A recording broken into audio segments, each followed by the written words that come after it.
তো পড়ে গেল ঠাম্মি। হ্যাঁ, তো এরপর এতক্ষণে গিল খেলে কি করে হবে বল? হ্যাঁ, তোর ভয় তো পড়ে গেল।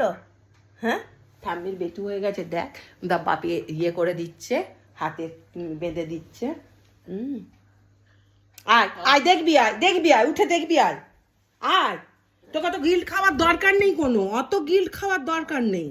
হ্যাঁ, ওরে বাপ রে, দেখো তার ঠাম্মি পড়ে গেছে বলে সেই জন্য কি মন খারাপ সকাল থেকে, যে আমার সঙ্গে আমি আদর করতে গেলাম দিয়ে পড়ে গেছে। উলি বাবলি, উলি বাবলি, দেখো দেখো দেখো দেখো, ঠাম্মিকে বলো বলো, এদিকে বলো বলো, সরি আমি তো বুঝতে পারিনি তোমার লেগে যাবে বলে। বলো তো, আমি বুঝতে পারিনি বাবা, আমি বুঝতে পারিনি, বলে দাও। হ্যাঁ, আমি বুঝতে পারিনি, দেখো গিলটা দেখো।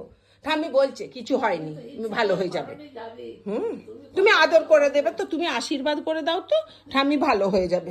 হ্যাঁ হ্যাঁ, এইরকম ছেলে দেখো না, কেমন চুপ করে বসে রয়েছে, যে আপনি ডাকলেন কেমন গেল দেখলেন। হ্যাঁ, না ঠিক হয়ে গেছে, ঠাম্মি ঠিক হয়ে যাবে, ঠিক হয়ে যাবে। এসো, চলে এসো, চলে এসো, চলে এসো, এইদিকে চলে এসো, পাপা চলে যাচ্ছে, চলো চলো পাপার সঙ্গে চলো। হ্যাঁ, আমাদের দেখা হয়ে গেছে, ঠাম্মিরা একা রেস্ট করুক।